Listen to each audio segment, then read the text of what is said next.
मोदी राज में जासूसी कांड के खुलासे के 6 दिन बाद भी न तो नरेंद्र मोदी की तरफ से कोई जवाब आया है, न ही उनके निर्देश पर एक लड़की की जासूसी करा रहे तत्कालीन गृह राज्य मंत्री अमित शाह ने इस मुद्दे पर चुप्पी तोड़ी है।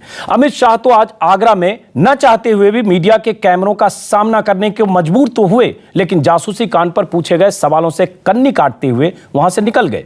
मोदी जिनके निर्देश पर लड़की की जासूसी हुई, वो अब तक इस मुद्दे पर चुप हैं। अमित शाह जिन्होंने जासूसी कराई, वो सवालों से बचकर भाग रहे हैं, लेकिन बीजेपी और कांग्रेस के नेताओं के वार और पलटवार थम नहीं रहे। इस बीच जासूसी कांड के शिकार गुजरात की उस लड़की के पिता की एक चिट्ठी सामने आई है। महिला आयोग को लिखी इस चिट्ठी में लड़की के पिता ने कहा है कि 2009 में पारिवारिक वजहों से उन्होंने मोदी से बेटी की सुरक्षा की अपील की थी। इसकी जानकारी उनकी बेटी को भी थी, इसलिए पूरे मामले में किसी तरह की जांच की जरूरत नहीं है। तो सबसे बड़ा सवाल यह है कि क्या जासूसी कांड के शिकार लड़की के पिता की चिट्ठी के बाद पूरे मामले को खत्म कर देना चाहिए? पिता ने खुद चिट्ठी लिखी या बचाव में उनसे चिट्ठी लिखवाई गई? बीजेपी उस लड़की के पिता की चिट्ठी को ही अपने बचाव का एकमात्र हथियार क्यों बना रही है? एक सवाल यह भी है कि एक लड़की की जासूसी के लिए सरकारी मशीनरी के इस्तेमाल की जवाबदेही तय किए बगैर इस मामले को कैसे खत्म कर दिया जाए? क्या मोदी को पूरे मामले पर अपना पक्ष खुलकर नहीं रखना चाहिए? अमित शाह इतने बड़े आरोप के बाद भी चुप क्यों हैं? मोदी और शाह खुद क्यों नहीं बताते कि लड़की की जासूसी के पीछे उनका मकसद क्या था? सवाल यह भी है कि कांग्रेस इसे इतना तूल क्यों दे रही है? क्या महिला अधिकार के तमाम मामलों में लचर रवैया दिखाने वाला महिला आयोग इस मामले में कांग्रेस नेताओं के इशारे पर काम कर रहा है? ऐसे तमाम सवाल हैं जिसका जवाब तलाशेंगे। हमारे साथ कई मेहमान होंगे, लेकिन सबसे पहले देखिए एक रिपोर्ट, दिन भर की बयानबाजी और उसके नतीजे। सर, आपके ऊपर टेपिंग के मामले में सर जो आरोप लग रहा है उस पर कुछ कहना चाहेंगे सर? आप तो जवाब दीजिएगा। अपने साहिब के फरमान पर अमल करते हुए सूबे की स्मार्ट मशीनरी और काबिल अफसरों को एक लड़की की जासूसी में लगाने वाले गुजरात के पूर्व गृह राज्य मंत्री अमित शाह अब चुप हैं। साहिब कौन, बगैर आदेश के जासूसी क्यों, लड़की से साहिब का रिश्ता क्या, इन सवालों पर अमित शाह की बोलती बंद है। ये सवाल उठे हैं कोबरा पोस्ट और गुलेल के टेप से, जिसमें अमित शाह बार बार साहिब का जिक्र करते हैं और अफसरों से लड़की पर 24 घंटे नजर रखने की बात कहते हुए सुने जा रहे हैं।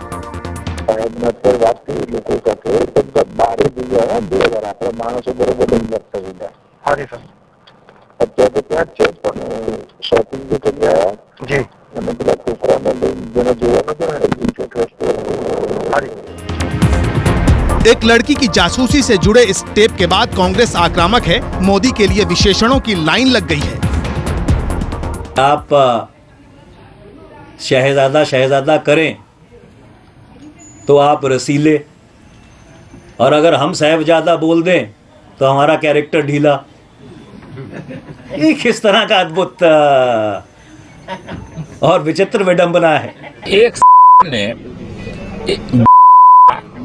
जासूसी एक गुलाम से क्यों करवाई, इसका अभी तक जवाब देश को नहीं मिला है, मिलना चाहिए।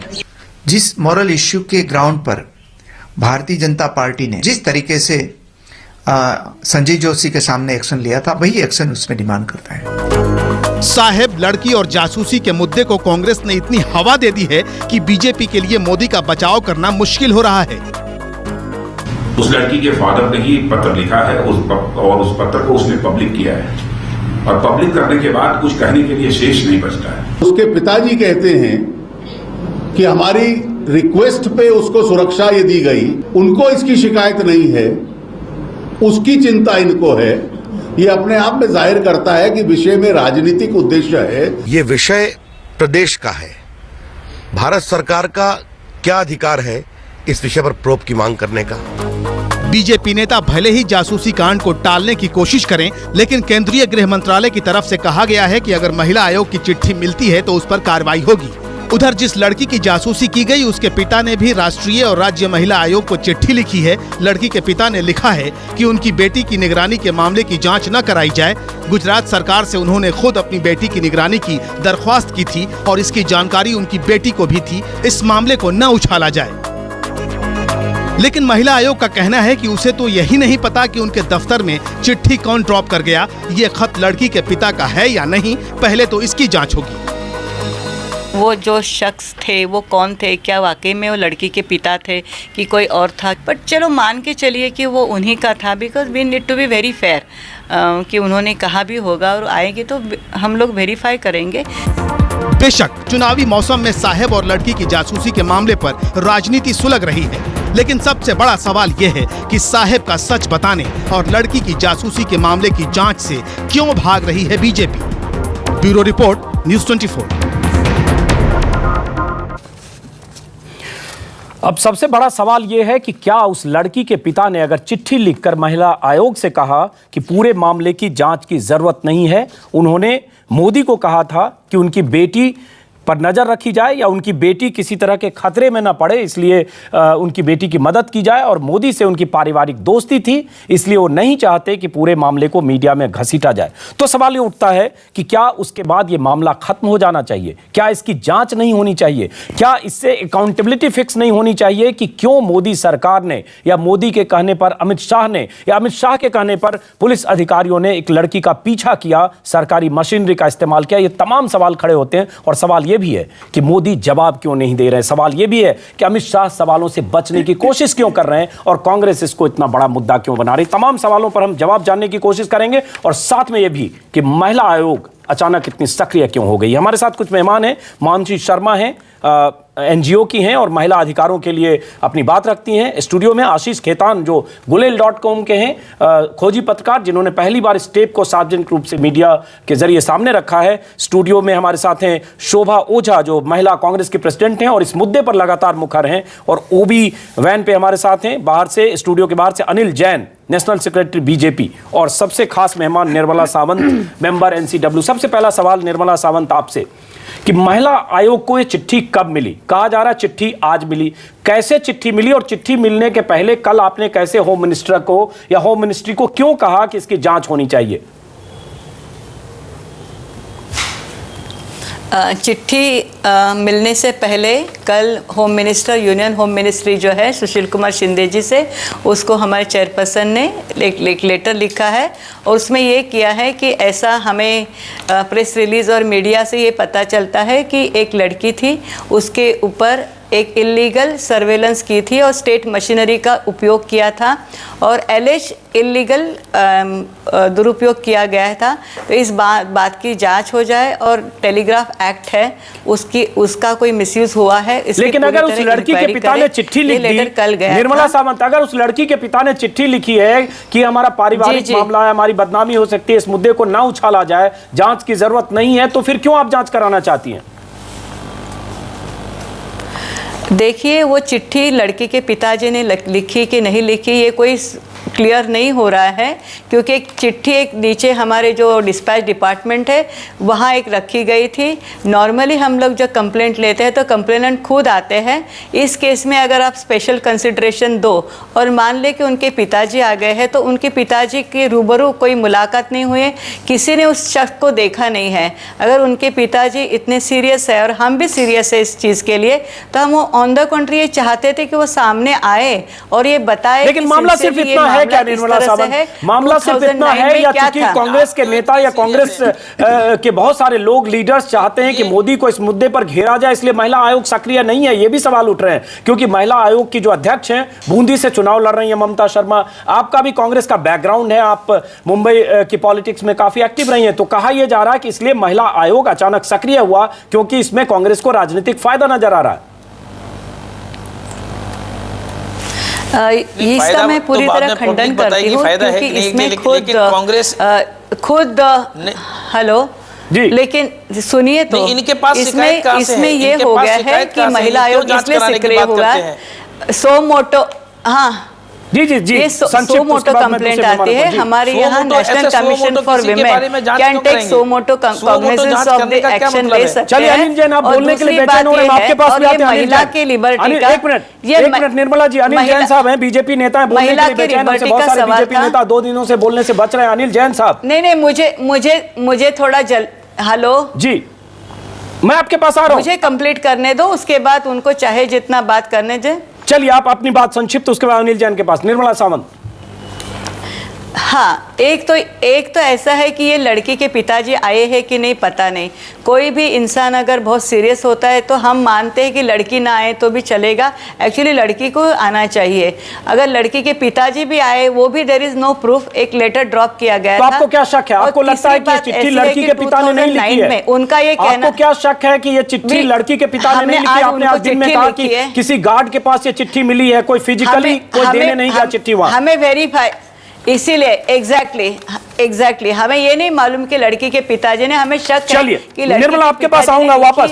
अनिल जैन साहब बीजेपी नेता है। अनिल जैन साहब एक सवाल को हमने एक मिनट आपके पास आऊंगा। अनिल जैन साहब एक सवाल उठता है कि बीजेपी नेता इस पर क्यों नहीं मांग करते न्यायिक जांच की, और अमित शाह से आज भी सवाल पूछा गया, सवाल से बचकर निकल गए। अगर पूरी सरकारी मशीनरी, चाहे पारिवारिक वजहों से ही सही, चाहे उस लड़की के पिता के कहने पर, क्योंकि एक ट्विस्ट है, पहली चिट्ठी जो आई उसके पिता की, जो बीजेपी नेताओं की तरफ से मीडिया में लीक हुई, उसमें यह बात नहीं थी कि लड़की को पता था कि उसकी निगरानी की जा रही है। दूसरी चिट्ठी जो आज आई, चिट्ठी हमारे पास है, जिसके बारे में महिला आयोग की मेंबर कर रही है कि चिट्ठी गार्ड को महिला आयोग के दरवाजे पर किसी ने दिया, फिजिकली कोई नहीं पहुंचा, लेकिन इस चिट्ठी के बारे में बीजेपी नेताओं की तरफ से कल ही बयान आ गया। तो इसका मतलब बीजेपी नेताओं के पास ये चिट्ठी कल थी, महिला आयोग के पास आज पहुंची। तो बीजेपी इसमें इस तरह का जो वाया मीडिया अख्तियार कर रही है इस चिट्ठी के हवाले से, आप कहिए न्यायिक जांच होनी चाहिए और खुलकर मोदी और अमित शाह जिन पर इल्जाम लगे वो जवाब दें।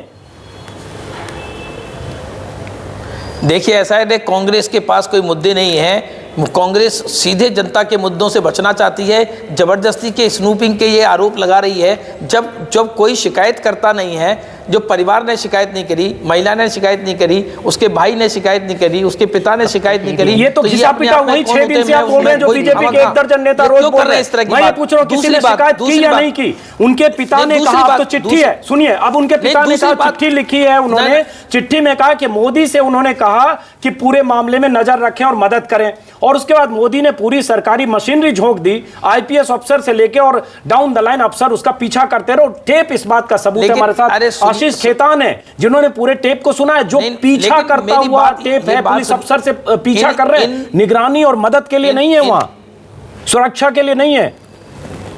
भाई ऐसा है, जो अगर इस मामले में अब कोई व्यक्ति जो परेशान है उसने शिकायत नहीं करी, उसके परिवार के लोगों ने शिकायत नहीं करी, आप कह रहे हैं आप शिकायत कर रहे हैं या कांग्रेस के लोग इसको उठा रहे हैं, क्योंकि कांग्रेस के लोगों के पास इस देश में इस समय चुनाव का वर्ष चल रहा है, चुनाव का काल है, इनके पास मुद्दे नहीं है। ये बेवजह किसी ना किसी प्रकार से नरेंद्र मोदी को किसी ना किसी मुद्दे में फंसाकर किसी ना किसी मुद्दे की जांच में लगाकर, चलिए इसका जवाब मैं चाहता हूं कांग्रेस दे, लेकिन उसके बाद भी ये सवाल अधूरा है कि क्यों अमित शाह जवाब नहीं दे रहे हैं। मोदी अगर एक आरोप का जवाब देते हैं, ललकारने वाले मोदी चुप क्यों, रैलियां रोज कर रहे हैं और मोदी इसका जवाब क्यों नहीं दे रहे? आपके पास आऊंगा अनिल जी, लेकिन आपने जो इल्जाम लगा, मैं चाहूंगा कांग्रेस भी जवाब दे, क्योंकि कांग्रेस का घर में है। मैं आपको बता दूं दर्शकों को, मनीष तिवारी, एक मिनट, मनीष तिवारी गोवा में, एक मिनट अनिल जी आपके पास आऊंगा, आप ही की बात रख रहा हूं। मनीष तिवारी गोवा में है, केंद्रीय मंत्री, फिल्म फेस्टिवल में वहां से बयान दे रहे हैं। शकील अहमद दिल्ली से बयान दे रहे हैं, अर्जुन मोड़वड़िया अहमदाबाद से बयान दे रहे हैं, और कपिल सिब्बल दिल्ली से। एक दिन में कांग्रेस के 6 नेताओं का बयान, जैसे कांग्रेस के पास कोई मुद्दा नहीं है, और कई बार कुछ बयान बिलो द बेल्ट हिट करता हुआ। शोभा ओझा, देखिए, कांग्रेस के लिए ये मुद्दा नहीं है। कांग्रेस के लिए ये, मैंने जैसा मैं 4 दिन से कह रही हूँ कि ये राइट्स की बात है कि कौन से, क्या उसकी राइट टू प्राइवेसी उस युवती की हनन हुई, लेकिन वो तो चिट्ठी लिख दी। अब उसके पिता ने अगर चिट्ठी 2 पेज की लिख दी जिसमें करे हमारी प्राइवेसी हनन नहीं हुई, तो फिर पिता, बेटी और मान लीजिए मोदी है, ये तीनों का पारिवारिक रिश्ता है। पारिवारिक रिश्ता है तो हम मान रहे हैं कि पारिवारिक रिश्ता है। पारिवारिक रिश्ते में सरकार कहां से घुस गई, यही तो हम पूछ रहे हैं कि सरकारियां एजेंसी पारिवारिक रिश्ते में क्यों घुस गई? पारिवारिक रिश्ता था तो मोदी जी अपने भाई भतीजे से उसकी रक्षा करवाते। पारिवारिक रिश्ता था तो 3 agency, ATS, state IB, state crime उसके पीछे नहीं लगती। और सुरक्षा, कैसी सुरक्षा दी गई कि दिन रात उठते बैठते सोते खाते पीते हर चीज में उस लड़की को फॉलो अनिल किया जैन गया, साहब, इसका जवाब मैं आपसे पूछूंगा, लेकिन एक बार संक्षिप्त आशीष खेतान, सुरक्षा कहेंगे? बिल्कुल आशीष खेतान, नहीं, पूरे मामले अनिल जैन आपके पास आऊंगा, मैं आपसे जवाब चाहूंगा क्योंकि पूरा देश बीजेपी के नेताओं से ही जवाब सुनना चाहता है। आपके पास आऊंगा आशीष खेतान, जो ये इस लड़की के पिता ने 2 पेज की चिट्ठी लिखी जिसके बारे में महिला आयोग की सदस्य हैं, वो कह रही हैं कि गार्ड को कोई चिट्ठी दे गया, अधिकृत तौर पर कोई नहीं आया, इसलिए चिट्ठी की पुष्टि वो करने को तैयार नहीं है कि चिट्ठी उनके पिता ने लिखी, लिखवाया गया। लेकिन अगर ये कहा जा रहा है इस चिट्ठी में किस मामले को खत्म कर दें, पारिवारिक मामला है, मैं नहीं चाहता हूं जांच हो, और हमने मोदी से रिक्वेस्ट किया और उन्होंने किया और बेटी की जानकारी में पहले वो टेप देखने के बाद आपको लगता है कि इतना ही मामला है कि उस लड़की को जानकारी थी तो उसका पीछा किया जा रहा है? नहीं, ऐसा मामला नहीं है। देखिए, ये सिर्फ एक पारिवारिक मामला नहीं है, किसी का निजी मामला नहीं है। यहाँ हमारी संवैधानिक मूल्य, हमारे basic rights, fundamental rights, right to life and liberty, right to privacy and misuse of state powers, ये बहुत बड़े मुद्दे हैं जो आम जनता के पब्लिक इंटरेस्ट से जुड़े हुए मुद्दे हैं। ये हमारे आपके जुड़े हुए मुद्दे हैं। अगर कल हमारे पीछे 1 नहीं 2 नहीं, राज्य की बड़ी मशीनरी, पूरी machinery, state IB, CID intelligence, crime branch, anti terrorist squad, वो सारे काम छोड़ के 1.5 महीने सिर्फ एक लड़की का पीछा करते हैं, तो ये सवाल उठता है कि ये पब्लिक इंस्टीट्यूशंस जो पब्लिक रिसोर्सेज चलती हैं, जिनका काम है पब्लिक गुड, कॉमन गुड और पब्लिक इंटरेस्ट को सेफगार्ड करना, वो किसी को निजी सुरक्षा अगर मान भी ले, अपने लॉजिक को सस्पेंड कर मुश्किल, ये कहना जायज नहीं है कि एक लड़की के पिता ने कहा भी, अगर अभी तो उस पर संदेह है, तो भी हम और आप सरकार चुनते हैं, हमारे और आपके लिए पुलिस मशीनरी चलाई जाती है, हमारे और आपके पैसे से पुलिस मशीनरी चलाई जाती है। मोदी या बीजेपी के पैसे से पुलिस मशीनरी नहीं चलती है। उस पुलिस मशीनरी का कैसे उपयोग होगा, इसकी अकाउंटेबिलिटी आखिर राज्य की मुखिया की है कि नहीं है? बीजेपी नेता अनिल जैन साहब, सवाल यह उठता है कि मोदी ने सरकारी मशीनरी का इस्तेमाल, अगर उनसे पारिवारिक दोस्ती थी, अभी इसकी पुष्टि नहीं है, लेकिन हम मान लें कि लड़की के पिता ने जो कहा सही है, तो भी मोदी ने क्यों किया, यह सवाल तो उठता है, क्यों नहीं इसकी जांच होनी चाहिए? लड़की के पिता ने कहा उसको सिक्योरिटी थ्रेट है, उसकी निगरानी चाहिए, तो कोई भी देश का नागरिक, कोई प्रदेश का नागरिक मुख्यमंत्री से गुहार लगा सकता है। सर जी, आपने टेप सुना है? अनिल जैन साहब, आपने टेप सुना है क्या? इसमें स्टेट कर सकता है। नहीं, टेप सुना है, आपके पास टेप भिजवा देता हूं, सुन के बताइए क्या लगता है सिक्योरिटी थ्रेट की वजह से उसकी सुरक्षा के लिए सब किया जा रहा है? नहीं, ये डिसाइड मिस्टर खेतान नहीं कर सकते, ये डिसाइड ये मिस्टर खेतान नहीं कर सकते, ये डिसाइड ये नहीं कर सकते। अगर उनको सिक्योरिटी की जरूरत है, किसी ने गुहार लगाई, सिक्योरिटी दी है, ये स्टेट डिसाइड करती है, एडमिनिस्ट्रेशन डिसाइड करता है, ये डिसाइड कर नहीं सकते। यही तो दिक्कत है कि यहाँ स्टेट और एडमिनिस्ट्रेशन ने डिसाइड नहीं किया। बहुत सीधी बात है, यहाँ अगर स्टेट ने डिसाइड किया हो तो बहुत सीधी सी बात है। आपने जो ड्यू प्रोसेस फॉलो किया, आपने जो कागजी प्रोसेस फॉलो किया, आपने जो ड्यू प्रोसेस फॉलो किया, जो सुप्रीम कोर्ट की गाइडलाइंस है, जो हमारा कानून है, अगर आपने वो कानून फॉलो किया है तो कागज दिखा दीजिए, सुन लेते हैं वो फाइल दिखा दीजिए आप। जी, जवाब दीजिए। नहीं, क्यों दिखा दें? हर चीज आरोप लगाते जाइए और आपके सब आरोप लेना जरूरी नहीं है। क्योंकि इस समय देश में आप लोग बगैर बात के बवंडर खड़ा करना चाहते हैं। बगैर बात के बवंडर खड़ा करना चाहते हैं, चाहे खोजी पत्रता के नाम पर, चाहे किसी की प्राइवेसी के नाम पर। अनिल जैन साहब, ये बवंडर करने से देश नहीं चलता। अनिल जैन साहब, बवंडर करने से किसी नेता को आप अनिल जैन साहब, ये बगैर बात के बवंडर है। जिसकी लोकप्रियता है, उसकी लोकप्रियता इन चीजों से 267 टेप कम नहीं कर सकते आप। 267 टेप हैं, 35-36 दिन तक उस लड़की का पीछा किया गया, ये गिनती और उसके बाद आप करें ये बवंडर है, ये गिनती मीडिया बना रहा है बवंडर। मैं ये कह रहा हूं, जब ये तो इसका जवाब आप लोग दे रहे, मोदी क्यों नहीं जवाब खड़ा करने की काम है बस। मैं तो ये सवाल पूछता हूं अनिल जैन साहब, यही बात नरेंद्र मोदी आकर कहे, अमित शाह कहें, उनका मकसद क्या था? क्योंकि अभी नरेंद्र मोदी क्यों कहेंगे? नरेंद्र मोदी हर बात का जवाब देने के लिए जरूरी नहीं है। अच्छा, नरेंद्र मोदी हर किसी बात का जवाब देने लग जाएंगे, ऐसा नहीं है। वो गुजरात के गृह मंत्री नहीं है, क्यों नहीं जवाब देंगे? वो क्या वो गुजरात के मुख्यमंत्री और गृह क्यों जवाब देंगे? मंत्री किस लिए जवाब देंगे? आपकी किस बात का अगर कोई पीड़ित व्यक्ति है उसका जवाब देंगे। आप लोग राजनीतिक बवंडर खड़ा कर रहे हैं, आपका कोई जवाब देना आवश्यक नहीं है। अरे आप लोग संसद कितनी बार संसद नहीं चलने जवाब दिया जा सकता है। जब आप लोग बवंडर खड़ा कर रहे हैं, आपको जवाब देंगे। प्रधानमंत्री से आप संसद नहीं चलने देते, 10-10 दिन संसद जाम रहता है। अनिल जी, जेटली के बस नंबर लीक हुए थे, तब हम पीड़ित हैं, हम पीड़ित हैं, हम जवाब सवाल कर सकते हैं। उसमें आपने गिरफ्तारियां कराई, उसमें क्रिमिनल चार्जेस लगवाए, तथाकथित के नंबर से देश को कोई लेना देना नहीं था। चलिए एक मिनट ब्रेक पर जाना होगा, लेकिन साथ में ये भी बता दें कि कांग्रेस के पास और कोई मुद्दा नहीं लग रहा है। कांग्रेस 6 दिन से कांग्रेस के 1 दर्जन नेता रोज इस पर बयान दे रहे हैं जैसे मोदी को घेरने के लिए बहुत बड़ा हथियार सिर्फ ये है। लेकिन ब्रेक पर जाने से पहले हमारे साथ हैं निर्मला सावंत। आपसे भी एक सवाल पूछना चाहूंगा। बहुत सारे ऐसे मुद्दे होते हैं, पारसराम मदेरणा से लेकर और उसके बाद बाबूलाल नागर से लेकर तमाम मुद्दे, जब महिला आयोग बहुत ही सुसुप्त अवस्था में रहता है और सुओ मोटो की बात तो पता नहीं कितनी बार हम नहीं सुन पाते हैं, लेकिन इसमें आप इतनी हाइपर एक्टिव हुई तो आपकी मंशा संदिग्ध है, क्योंकि महिला आयोग में शीर्ष पर बैठे लोगों का कांग्रेस से कनेक्शन है, यह एक आरोप है। आपको डेमोक्रेसी में जो करना है, कहना है, आप कह सकते हैं, लेकिन ये सही नहीं है। मदेरणा के इसमें भी नोटिस भेजा था और जो सुओ मोटो में हर कोई जो होता है ऑफेंस होता है, इमीडिएटली हम करते हैं, लेकिन इस मैटर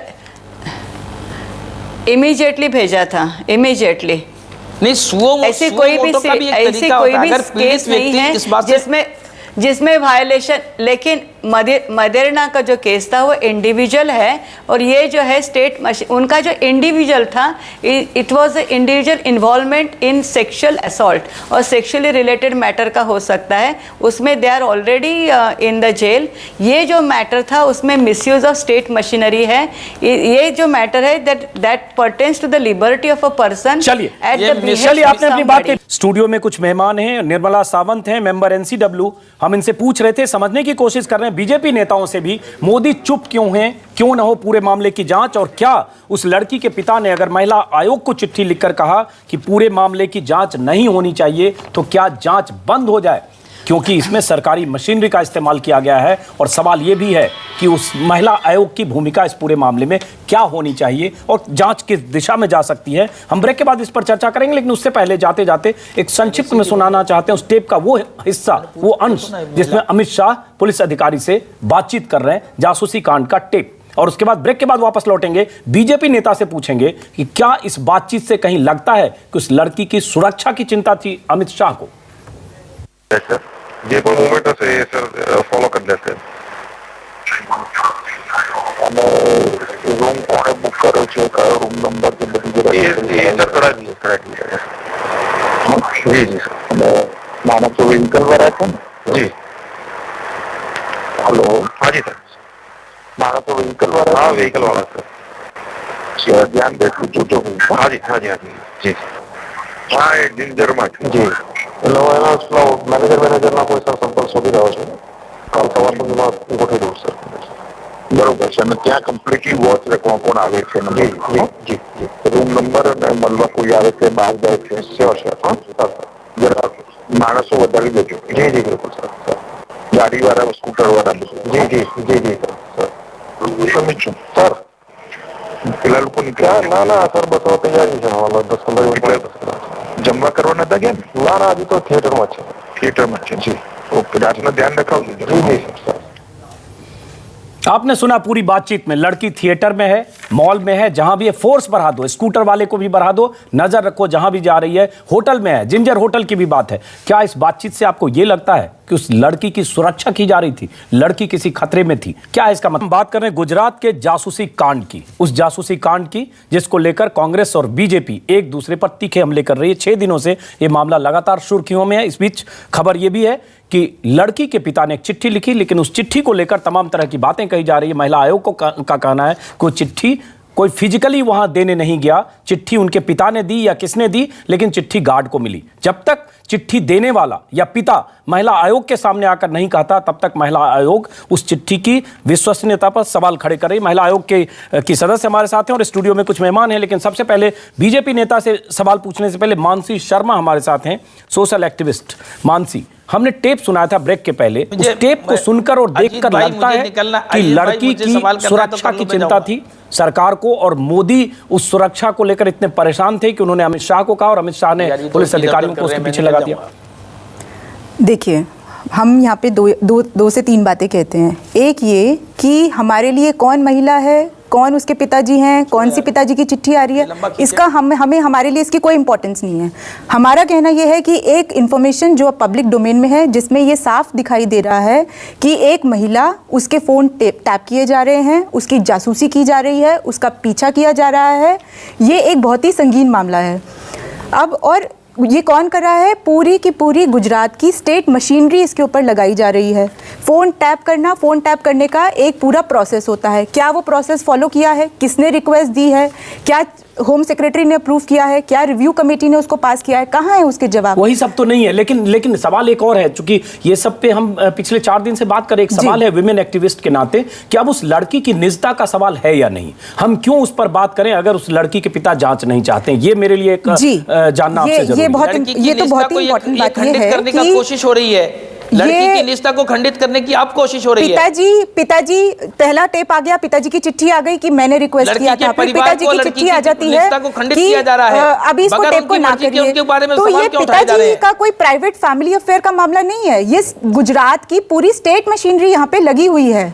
और पिताजी और क्या पिताजी की बात पर आप उसकी बेटी की जासूसी करना शुरू कर देंगे? क्या हम प्राचीन युग में रह रहे हैं? क्या हम खाप युग? नहीं, आप मेरी बात सुनिए। क्या हम प्राचीन युग में रह रहे हैं? सुरक्षा की बात करेंगे, क्या हम खाप युग में रह रहे हैं जहाँ पर यहाँ पर सबके सारे जो हमारा संविधान है हर नागरिक को बराबर के अधिकार देता है? इसमें पिताजी की जासूसी कराएंगे? नहीं, पिताजी तो अब करें, लड़की को पता था, आपके पास लड़की को पता था अगर, तो फिर लड़की से क्यों नहीं पूछा गया कि वो कौन सी ऑटो में जा रही है, कौन सी फ्लाइट में जा रही है, कहाँ जा रही है? और ये पिताजी कैसी जासूसी करा रहे हैं? अनिल जी जवाब दीजिए। होटल के रूम में कौन था, उनके कमरे में कौन था, ये किस तरीके की जासूसी पिताजी करवा रहे हैं? आपके पास आऊंगा, लेकिन उससे पहले एक मिनट अनिल जी, निर्मला सावंत, मैं फिर उसी निजता की बात करूंगा कि लड़की के पिता ने अगर चिट्ठी लिखकर कहा कि निजता भंग हो रही है, उनका प्राइवेट अफेयर है, तो महिला आयोग को क्यों नहीं पूरे मामले को बंद कर देना चाहिए? क्यों आप फिर गृह मंत्रालय को चिट्ठी लिखकर और क्यों जांच की मांग करती हैं निर्मला सावंत?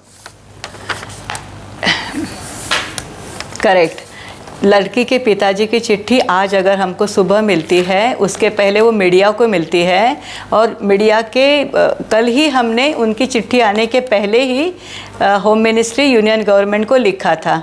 लिखने के बाद आज सुबह हमें चिट्ठी मिली है। हम कैसे एंटिसिपेट करेंगे कि नेक्स्ट डे उनकी चिट्ठी आने वाली है या तो देर रात को आने वाली है?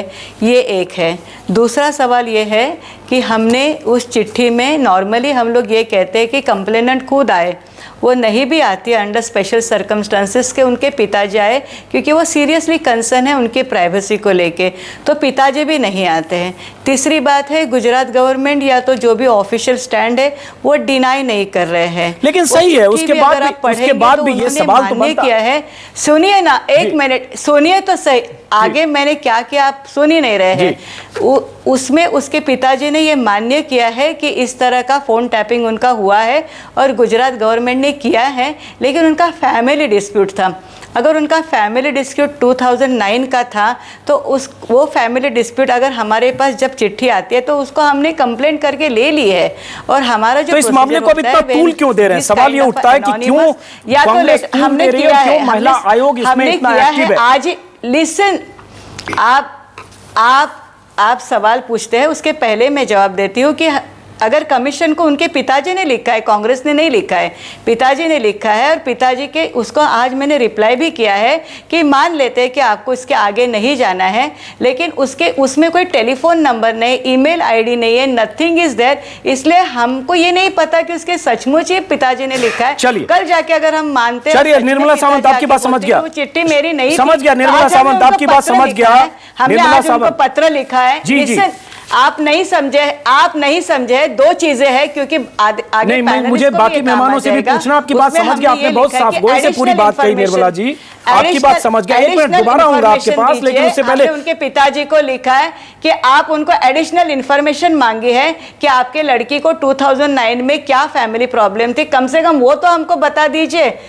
हम ये नहीं कह रहे जी, मैं समझ गया आपकी बात। चलिए, आपने अपनी बात कह दी, आपके पास वापस आऊंगा अगर वक्त होगा तो। निर्मला सावंत, आपने बात कही, मेंबर एनसीडब्ल्यू, शोभा जी, सवाल फिर भी उठता है कि पिछले 6 दिन से कांग्रेस के नेताओं के बयान सबसे अधिक अगर आ रहे हैं तो इसी मुद्दे पर तमाम बड़े बड़े नेताओं की लाइन लगी है जो लगातार इस मुद्दे पर बात कर रहे हैं। इस बीच आपको बता दें, बीजेपी नेता हमारे साथ थे अनिल जैन, लेकिन बीच में शायद नाराज होकर, किसी सवाल से नाराज होकर बीच में वो बातचीत को एक तरह से बायकॉट करके बीच में चले गए। हम कोशिश कर रहे हैं कि वापस वो आए, सवालों का सामना करें। शोभा जी, बीजेपी के खिलाफ इसको एजेंडा बनाकर जिस ढंग से आप लोग भी कर रहे हैं, तभी बीजेपी कह रही है कि डर्टी पॉलिटिक्स। देखिए, डर्टी पॉलिटिक्स की बीजेपी कह रही, करने वाला डर्टी नहीं है।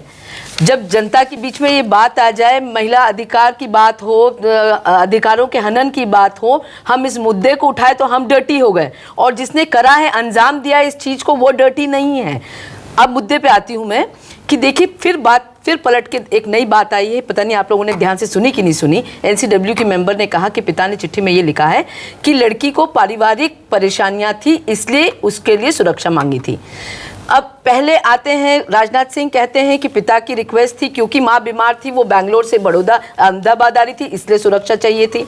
दूसरी बात आई, निर्मला सीतारमन ने कहा कि उस महिला को किसी IAS ऑफिसर परेशान करे थे, इसलिए आज पिता की नई चिट्ठी आती है कि पारिवारिक परेशानी थी, इसलिए सुरक्षा की बात थी। तो मेरा कहना है कि ये सुरक्षा वर्ड पे मुझे ऐतराज, मुझे ही नहीं, पूरे हिंदुस्तान में आज जो देख रहा है उसको ऐतराज है। जो कैसेट्स हम देख रहे हैं, जो सुन रहे हैं, जो वार्तालाप हुआ है मोदी और अमित शाह और पुलिस अफसरों के बीच में, क्या वो सुरक्षा की परिभाषा उसको हम दे सकते हैं? माफ करें आशीष खेतान, उसको हम सुरक्षा कह सकते पूरा हैं? टेप आपने सुना है। अब क्या होना चाहिए? क्या दूध का दूध पानी का पानी होना जरूरी नहीं है कि जो लोग इसमें हैं, जिनके कहने पर टेप हुआ, चाहे मोदी हो, चाहे अमित शाह हो, पुलिस अफसर, जांच होना चाहिए, चाहे उसकी लड़की के पिता की तरफ से चिट्ठी आई तो भी, क्योंकि सरकारी मशीनरी के दुरुपयोग का मामला है। जांच होना चाहिए, क्योंकि जैसे मैंने कहा कि इसमें जो हमारी डेमोक्रेटिक वैल्यूज हैं, बेसिक डेमोक्रेटिक वैल्यूज हैं, उन पर सवाल उठता है। और जांच कोई ऐसी हाई पावर्ड इंक्वायरी कमेटी से होना चाहिए जिसकी निष्पक्षता पर बीजेपी को भी विश्वास हो, कांग्रेस को भी विश्वास हो, गुजरात में रहने वाले लोगों का भी विश्वास हो, बाहर भी विश्वास हो, क्योंकि तभी इस चीज़ पर से पूरा पर्दा उठ पाएगा। और पब्लिक इंस्टीट्यूशंस में कॉन्फिडेंस रिस्टोर करना बहुत ज़रूरी है। अगर कल देश की तमाम top agencies, IB, anti terror squad, जिन पर पब्लिक रिसोर्सेज इतनी लगती हैं, जो पब्लिक इंस्टीट्यूशंस हैं, जो पब्लिक वेलफेयर के लिए और पब्लिक इंटरेस्ट के लिए बनाई गई हैं, अगर उनका इस तरीके के लिए पारिवारिक मामलों में दखलंदाजी होती है, और अगर आप टेप सुने तो उसमें साफ लगता है कि उसमें कोई पारिवारिक मामला नहीं है, बल्कि कोई साहब हैं अमित शाह के, उनको बहुत दिलचस्पी है कि उस लड़की की पर्सनल लाइफ में, कि वो लड़की क्या कर रही है, किससे मिल रही है, अगर रात में अपने होटल में है तो कमरे में कोई और है कि वो अकेली है। तो उन साहब को उस लड़की की पर्सनल लाइफ में इतना इंटरेस्ट क्यों था? अगर एक मिनट के लिए मान लें, आशीष, उसके बाद भी मैं पूछता हूं कि अगर उस लड़की के पिता, में फिर ये बुनियादी सवाल है कि उस लड़की के पिता ने चिट्ठी लिख दी और कहा हमें जांच नहीं चाहिए, हमारी प्राइवेसी। मैं एक और बुनियादी सवाल उठाता हूं, क्यों जांच? मैं एक और बुनियादी सवाल उठाता हूं। इस देश में कितनी बार ऐसा हुआ है कि जहां पर विक्टिम्स कहता है कि मुझे जांच नहीं चाहिए, मुझे इंसाफ नहीं चाहिए? क्या आप जब भी कल कोई बलात्कार होता है, कोई मर्डर होता है, कोई बड़ा क्राइम होता है, सिर्फ विक्टिम अगर कह दे कि मुझे जांच नहीं चाहिए, हॉस्टाइल हो जाए, कॉम्प्रोमाइज कर ले डर की वजह से या किसी कंसिडरेशन की वजह से, तो क्या आप उसको भूल जाएंगे? क्या इस देश में पब्लिक जस्टिस की यही परिभाषा है कि विक्टिम को डरा धमका कर उसको खामोश कर दिया जाए या उसको पैसे देकर खामोश कर दिया जाए? एक तरफ एक लड़की है, उसका परिवार है, जिसका भविष्य, जिसकी जिंदगी गुजरात में है, दूसरी तरफ स्टेट है पूरी अपनी माइट के साथ। आप कैसे उम्मीद कर सकते हैं कि एक मामूली परिवार एक राज्य के मुखिया के खिलाफ, राज्य के मुखिया के खिलाफ खड़े होकर, लगता है जो चिट्ठी लिखी है उसके पिता ने, अब इस चिट्ठियों पर देश का विश्वास नहीं हो सकता है। इस किसी भी चिट्ठी पर देश का विश्वास नहीं हो सकता। ये वो राज्य है जहां पे ज़हीरा शेख हॉस्टाइल होती है, ये वो राज्य है जहां पे बिल्किस बानो हॉस्टाइल होती है। इंसाफ तभी होता है जब इस राज्य से मुकदमे राज्य के बाहर ले जाए जाते हैं। तो हम कैसे विश्वास करें? चलिए शोभा मिश्रा, आप अपनी बात कहिए, लेकिन साथ में ये भी कि जितने अफसर हैं, टिंटेड अफसर हैं, नहीं मैं आपके पक्ष में सवाल नहीं पूछ रहा हूं, जितने टिंटेड अफसर हैं, बंजारा से लेकर और श्री कुमार से लेकर और सिंघल से लेकर और IAS अफसर प्रदीप शर्मा, सब पर तमाम तरह के आरोप हैं। और ये अफसर अगर मोदी सरकार पर आरोप लगा रहे हैं, कांग्रेस उसको हथियार बनाती है, तो उन आरोपी अफसरों के हथियार से आप चुनाव मैदान में मोदी को शिकस्त देने के लिए आ गए। ये मुद्दा नहीं है हमारे लिए, कांग्रेस इतने गिर के राजनीति नहीं करती है। खास तौर पे जो आज सिंघल की आप बात कर रहे हैं, सिंघल खुद फंसे हुए हैं उसमें और वो कह रहे हैं उनके द्वारा कराया गया है ये कुकर्म, ये उनके द्वारा इसको इंजाम दिया गया है, इस जासूसी को कराई गई है। तो वो आके कह रहा है व्यक्ति खुद कि मेरे द्वारा कराया गया है, वो खुद उसमें मतलब एक दोषी है, तो क्या उस पर विश्वास नहीं किया जाए?